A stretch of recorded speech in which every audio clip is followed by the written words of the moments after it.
I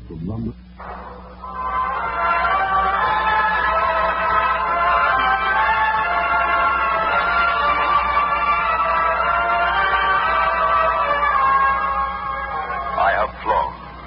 I have sailed. I have moved about this world of ours, and ever in search of the finest of its kind, we bring you the tops in Spine Chillers.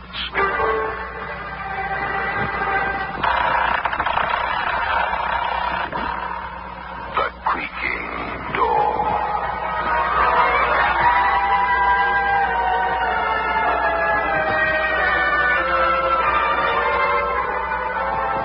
Manufacturers of State Express 3/5 Filter King cigarettes take pleasure in presenting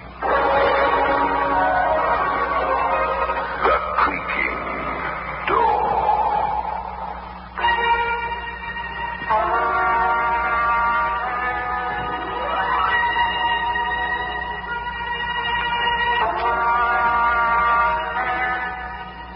Good evening, friends of The Creaking Door. The creaking door is open, so do come in. It's no good holding back, but don't look too closely. Otherwise you'll see the dim outline of that horrible specter that appeared in your nightmares. Ready to go? Of course you are. The spirits moved you.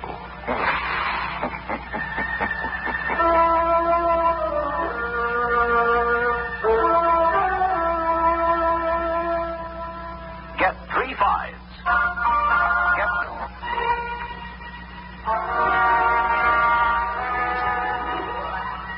White Oaks is a gloomy estate somewhere along the jagged coastline. White Oaks has long past its heyday. On the floor in the corner of the library, staring blindly at the ceiling, is an old man, his cheek and neck riddled with bullets. Across the room is a young man, mortally wounded. 10 feet away from him is a safe. Against the safe door is a homemade chemical bomb with its fuse sizzling, like a giant firecracker about to explode. The door of the safe is open. The contents scatter around the young man lying nearby. Smoke circles around him, and cash and securities drop at his feet. He tries to get up, but he can't. His hand creeps to a bundle of cash and drops helplessly over it. Miller? Yes, go on, son. Don't die yet. Who are you? Police. How do you know my name? Read through your baggage. You've been masquerading as Tom Reed. Yes. Fool that I was. Didn't get far. How'd you feel? Not death. Well, where am I? In hospital. You take a lot of killing. Did I? You wouldn't be bursting with curiosity about me. Ready to talk, son? I am. If you'll listen. That's what I'm here for.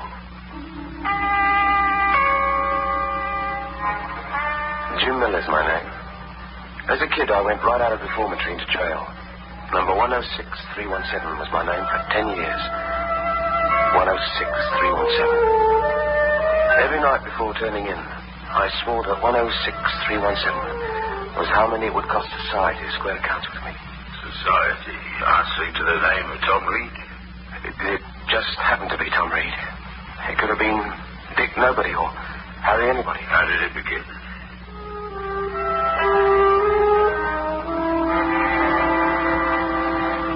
I was a day out of jail, hanging around the docks, wondering where I could catch the price of a drink. A big liner had just come in out of the fog, one of those pleasure liners. I watched the passengers come off, without a care in the world. Among them was Tom Reed, dressed to kill. My eyes kept wandering over him. The thought kept jabbing at me. that there was a man I could be if I played my cards right. We were about the same age and build, except that Reed was a little pale about the guilt. All Reed had on me was a backdrop. The car rolled up, and Reed went through. I went after him. What scheme I had in my mind, I'm not clear on anymore. It might have been the ring on his middle finger, or the palms he thrashed when he took the kid and brought the car. Or maybe I was just going to catch him. Anyhow, there I was over the car, staring at him, tongue-tied. Yes? Is there something you want? Yes. Driving north? Hitchhiking? Yeah. Oh, hop in. All right.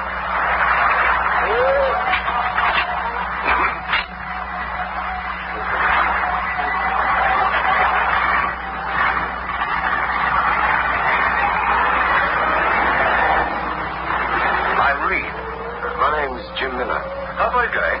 Well, as far as I can. Well, no destination. No. How far are you going? About 200 miles. White Oaks. Ever heard of White Oaks? No. It's the show place of the Cornish coast. And what's it now? A mausoleum. I'm the last of the Reeds of White Oaks. You bragging? I suppose there is something indecent about too much money. Have you got too much money? 100,000 in 3 days' time. Why in 3 days? My inheritance comes to you then. Well, how do you collect? Does a cashier pile the money up in front of you? No, a blind aunt who you haven't seen for years taps his cane along the floor towards a safe that's been in the family for generations and opens it. And hands you 100,000? Just like that? Just like that. My father never trusted banks. I turned the figure over in my mind. 100,000. 106,317. It was 6,317 shy of my number, but close enough to write off the debt owed me. I saw Reed looking queerly at me out of the corner of his eye. Tempted, Miller. I don't know what you're talking about. Pose as me for 3 days, then go off with all that money. Blind Uncle Walter would never detect the masquerade. That's what you're telling yourself, aren't you? And, where are you all the time I'm posing? Easy. You've murdered me. You're putting ideas into my head? I'm reading your thoughts. You're a cool head, Duck. And you're an open book, Miller.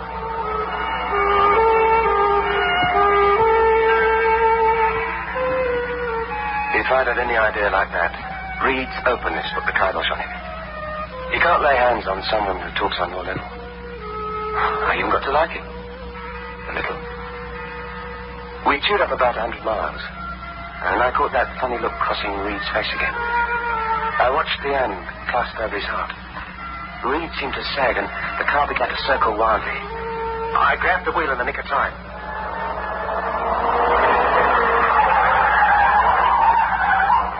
I could always stop at moon climbing. I pulled to the side and shut the motor.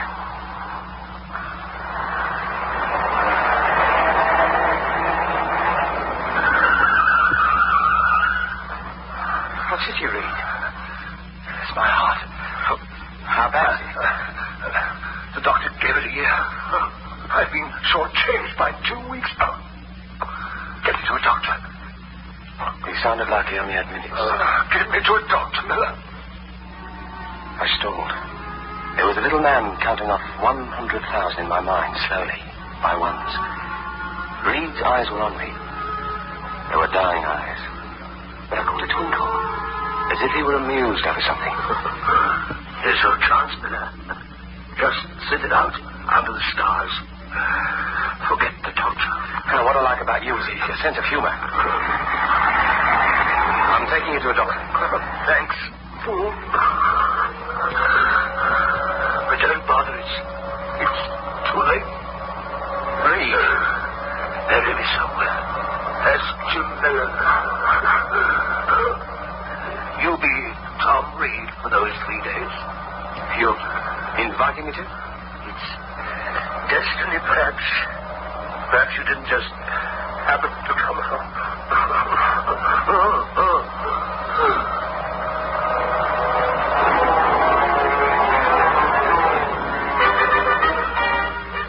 It was too late to play Boy Scout and race for the doctor.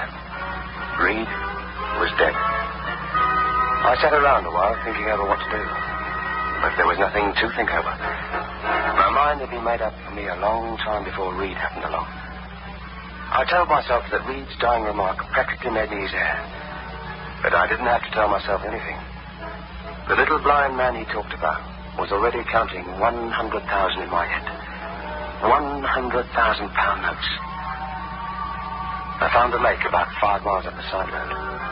Not a house or a human anywhere.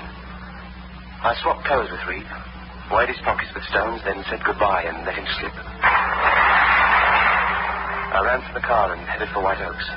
Reed's wallet pushing against me as I drove. It was a down payment on the 100,000.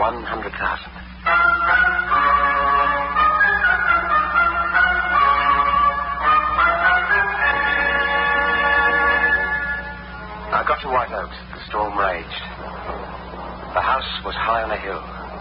It looked forbidding. Everything about it seemed to say, keep out. Making an entry was easy. Easy, did I say? Every ghost story I'd heard as a kid played with my spine. If the outside had given me the willies, the interior put the icy frosting on it. There were shadows from kerosene lamps doing a jig on the walls. Not a soul in sight. There was the blind uncle. Anybody home? I could hear an echo hanging in the air, and then I heard a tapping coming at me out of the shadows. Uncle Walter came towards me, feeling his way with the cane. An old guy with more wrinkles than face. His hand reached for me. I could feel my flesh crawling.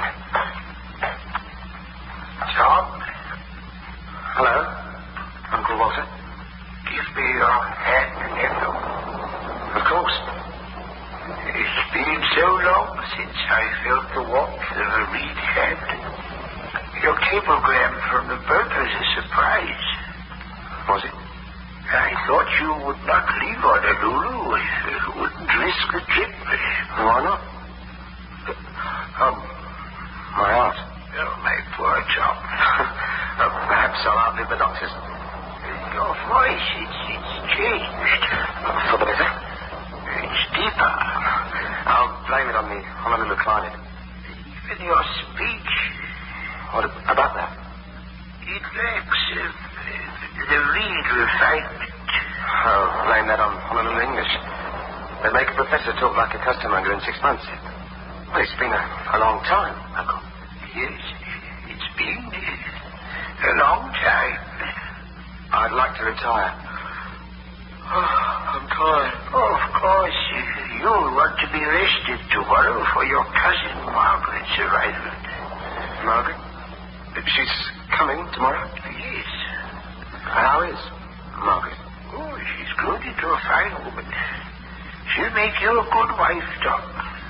When do the wedding bells ring out? The day you take your inheritance, as your father wished it. You're displeased, Tom? No, it's just that I never understood why my father made marrying a condition. The way I am. One jump ahead of the undertaker. Margaret's the daughter of an old school friend your father knew out east. You and Margaret were playmates as children, and your father wanted someone close to have his money after you. This letter here is from Margaret. It came the other day. If you'd care to read it. Thank you. I'll read it in bed. Well, good night, nephew. Good night, Uncle Walter.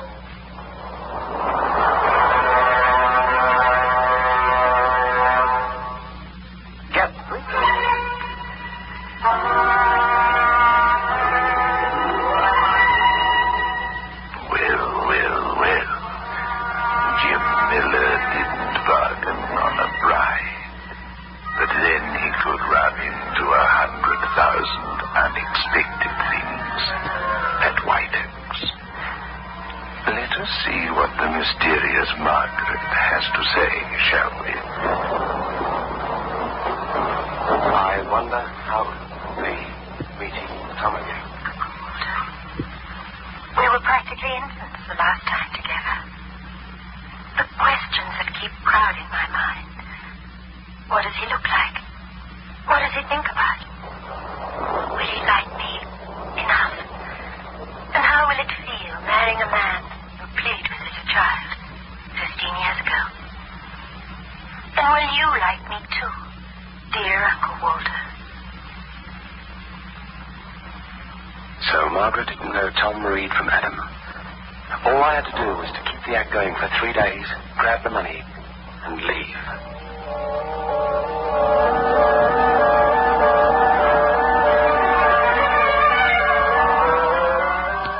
The next morning I drove into the village. I wanted to buy a paper and some odds and ends. I'd left the village store when a fat little man in a seaman's outfit, been hanging about inside, followed me up. I started up the car. And he drifted over. Right away, dear friend. How did you guess? The car. It's the cab Reed hired yesterday. Can I catch a lift with you? You're going to White Oaks? Yes. Tom Reed's guest. Name's Brand. Right? I'll hop in. Are you a friend of Tom's? Well, I was purser on the ship he came over on. We hit it off. I got invited to his wedding. Friendly chap, Reed. Rich, but genuine. My mind worked at trip hammer speed. With every mile, the car brought me closer to the union with someone who no longer existed. I had a choice of two things. Make a clean breast of everything, or stop Brand before he got to White Oaks. I didn't have to choose. Brand made my mind up for me. He threw a sudden bombshell. What did you do with Tom Reed? Well, I don't understand. You're wearing Reed's clothing, you're driving his car, you paid for some junk at the store, you showed Reed's wallet.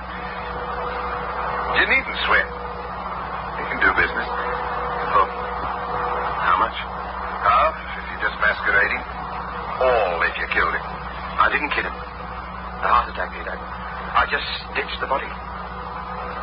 Is it half? I'll let you know.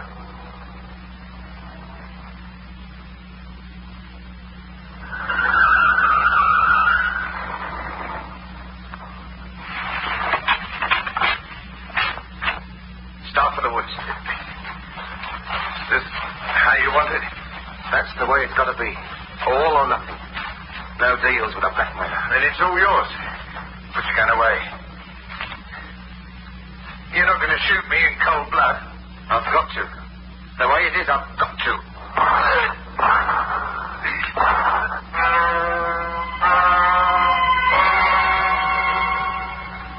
He fell over on his side into the weeds. I'd done it. I'd added murder to masquerade. You didn't just stick your hand out for 100,000, I suppose. It came a lot harder than that. I dragged Brand through the woods, looking for a place to hide him until I could get some tools and bury him later. And suddenly, some motorist, unable to get past my parked car on the narrow road, I left Brand as he was and ran to the car. There was a girl, easy on the eyes, with a rainbow-colored scarf flying in the breeze. Move your car. I can't get by. Sorry. Are you hunting?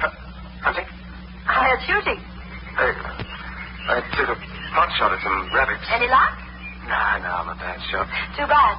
Am I on the right road to White Oaks? You wouldn't be Margaret? Yes. I'm Margaret. Well, I'm Tom Reed. You're Tom. Disappointed? Don't mind my staring. I always stare. She wasn't just staring. She was accusing me with her eyes. Perhaps she knew I wasn't Tom Reed. She hadn't seen Reed since childhood, but maybe there'd been an exchange of photographs. I couldn't let her run blabbering to White Oaks. After Brand, I was up to my neck in it. There was no turning back anymore. going to show me the way, Tom? The way you keep staring. Why? Just bad manners. But you're still staring. I'm sorry. She couldn't control her eyes. I followed the direction of her stare, and then suddenly it hit me. Murder was written all over me. There was blood on my clothes. It was as if Rand's corpse was standing beside me, telling the world. You came at a bad time. You killed somebody. In there. That's what those shots were. You killed Uncle Walter.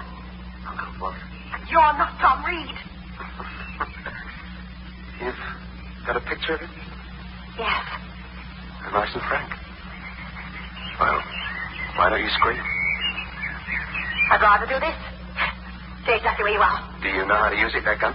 Try me and see. Yes. Yes, I've got to try. Whether I like it or not, I've got to now. Nice shooting for a girl. My turn now.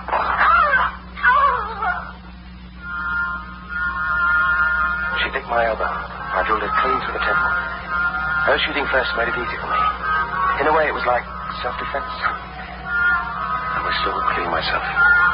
Funny, I met a girl and killed her, all in less than 5 minutes. The 100,000 was coming a lot harder than I thought.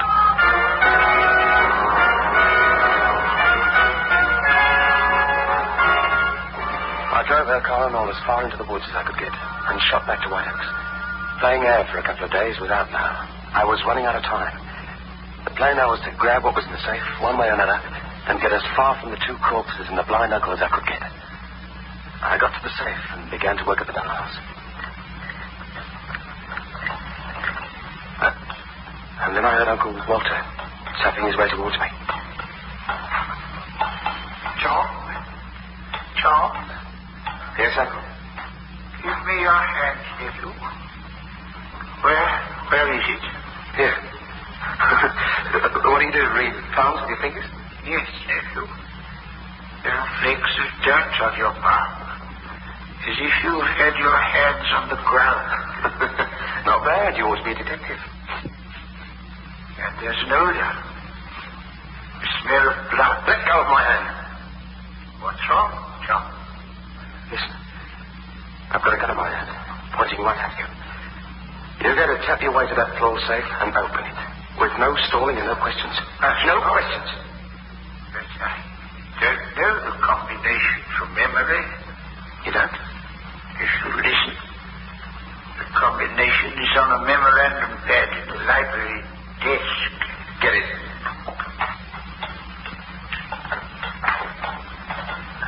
He tapped his way along the floor to the desk. Stopped over the drawer. Then stayed there in a crouch like a guy in a trench. There was a gun pointing in front of him. You crazy old fool. What good's the gun? You're blind. You're not getting any imposter. Get over to that safe and open it up. Never. I'm counting 3. 1, 2. Better be. He'd shot me with perfect marksmanship. He'd aimed in the direction of my voice. I thought. I moved aside quickly. Emptied my gun.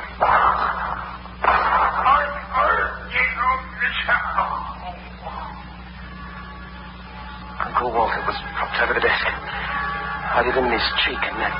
He was still alive. The gun pointing in front of him. I crept along the wall to the other side of the room, quietly. I didn't want him aiming in the direction of the sounds again. He aimed the gun. I watched the nozzle of the gun follow me, inching as I moved. The old man was looking at me, watching me, as if he could see it, as if he had perfect vision. Got me again.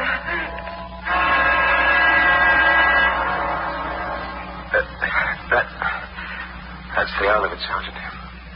You fixed the glycerine charge in the can and blew the wall safe. That was a trick I picked up in prison. There were some chemicals in the storeroom at White Oaks. I thought I was going to collect your fortune. Yeah. The old man, Uncle? Dead. He died of those bullet wounds you made. How did you... What brought you? To White Oaks. The young lady and told us that you were trying to rob the safe. That you were likely to commit mayhem. Young lady? Sure. Wait a minute. How did you describe this, Margaret? A rainbow-colored scarf. What color hair did she have? Auburn gray eyes. Auburn hair. That's impossible. Don't die. You can't die. This girl. Ghost, told you. A ghost. Hey, what's this you said laughing? Doctor, did you hear that? Did you hear that, Doctor? Well, he's dead. This young man's dead. But the girl, she spoke. Well, I didn't hear anything. You must be imagining things.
Manufacturers of State Express 3-5 Filter King cigarettes invite you to listen next Saturday at 9 o'clock when they will again present